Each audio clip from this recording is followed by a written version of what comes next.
To'xtang. Bu video talabalar haqida emas, balkim oldinlari xuddi shu talabalarga o'xshab yurgan va hozirda oq xalat kiyib mehnat qilayotgan va insonlarning hayotini saqlab qolishni niyat qilgan shifokor haqida. Boshladik.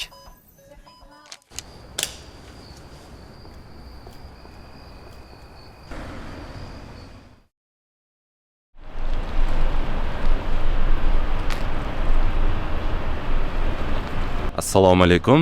Sizlar bilan doktor Ahrorov ertalabki soat 6 Akfa Medline universitet klinikasida jarrohlik amaliyotlari uchun yetib keldim.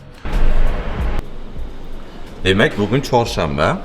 Mani odatiy operatsiya kunim. Assalomu alaykum.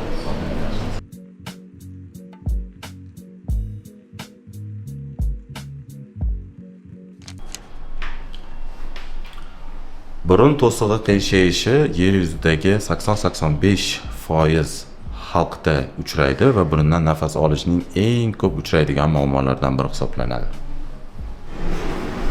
Xayrli tong hammaga. Assalomu alaykum. Boshlarimiz bitta plastikamizdami? Endi boshladikmi?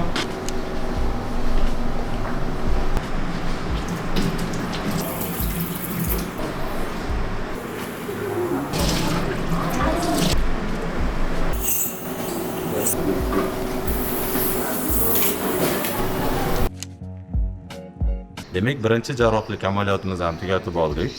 Esingizda bo'lsa, setka plastika jarrohlik amaliyotini bajardik.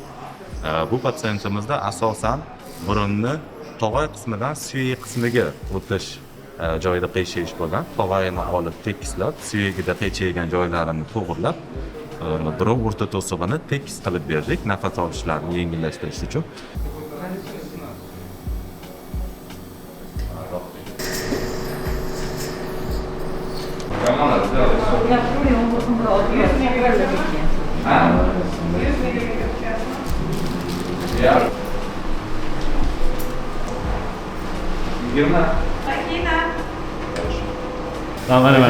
Ben reklama tushganim uchun pul to'lash kerak.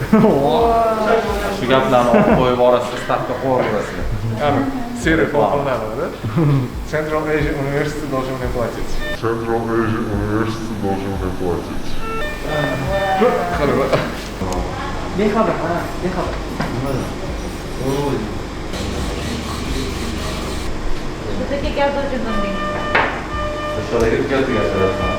Operatsiyamiz tugadi, hammaga katta rahmat.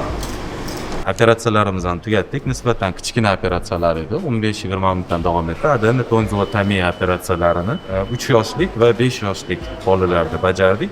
Kattalashgan tanglay murtaklarini qisman kichkinalashtirib, burun orqasidagi adenoid vegetatsiyalarini umuman olib tashlab, farzandimizlarning nafas olishlarini tiklab berdik. Operatsiyamiz muvaffaqiyatli tugadi va operatsiyaning muvaffaqiyatli bo'lishida faqatgina jarrohning o'rni emas, balkim butun jamoani, anesteziolog, opera hamshiralar, anestezistkalar va operatsiyadan keyingi parvarishlash, reanimatsiya bo'limi xodimlariga hamma bir tandemda bo'lib ishlashiga bog'liq bo'ladi. Hozirgina operatsiya qilgan bemorlarimizni holidan reanimatsiyaga kirib, doim xabar olamiz. Yaxshimisiz? Operatsiyani tugatib oldik, juda yaxshi o'tdi.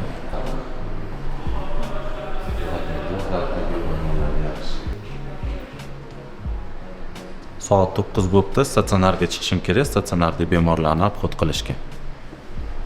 Alaykum assalom, qaysizlar? Yaxshimisizlar, tinchmisizlar? Nima qilyapsiz? Birinchi operatsiya. So'raysiz qo'ying.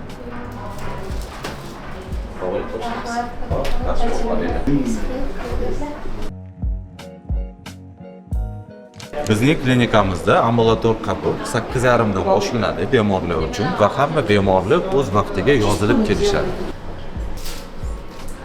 Но я в курсе, что у него недавно было день рождения. Машина ozgina tozalab olishimiz. Tozalab kerak, va instrument много есть там.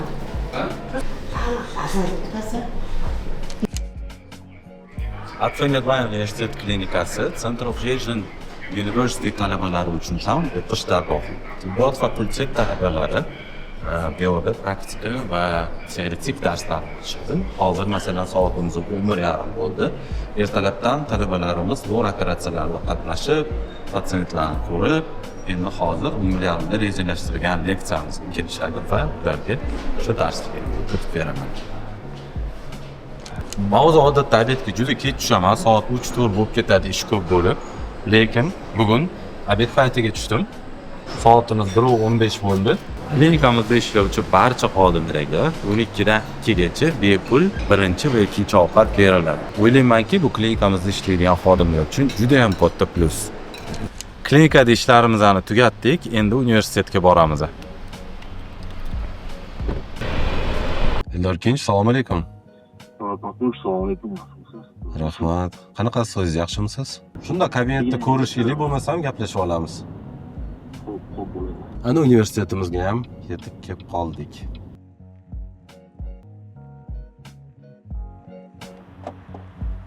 Demak, universitetdagi odatiy kunimizni bu birinchi navbatda zamdekanlarimiz bilan ko'rishib, bitta kichkina brifing qilib olamiz. Undan keyin kerak bo'lsa, domlalar bilan ko'rishib, shu universitetda dars beradigan professorlar bilan ko'rishib majlis qilamiz. Undan so'ng talabalar murojaatlarini qabul qilamiz. Har xil muammolar bilan xonamga kelishligi mumkin. Xona bardak ko'rinmayaptimi? Bu narsa ortiqcha bo'lsa, tezroq tashlaylik. Mitingimiz davomida zamdekanlarimiz bilan o'sha hamma oldindagi maqsadlarimizni, rejalarimizni, o'sha imtihonlarga tayyorgarlik, o'qish jarayonlari qanaqa ketyapti, talabalar bilan qanaqa muammolar bor, domlalar bilan qanaqa muammolar bor, hammasini gaplashib, kelishib olamiz. Universitetdagi hayotim har kuni har xil. Rektor va prorektorlar bilan kelajakdagi planlar haqida yo'l-yo'lakay suhbatlar, fakultet a'zolari va professorlar bilan majlislar. Ayrim kunlar esa tadbirlarda va konferensiyalarda bo'lamiz. Demak, vaqtimiz 17:48 bo'libdi. O'zi ish vaqtim kechki 6 da tugaydi.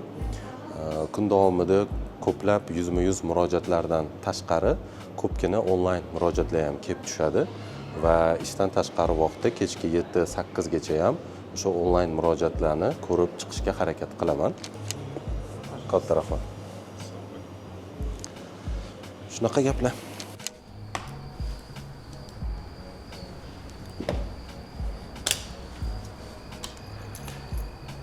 Videoni shu joyigacha kunimni sizlar bilan bo'lishishga harakat qildim.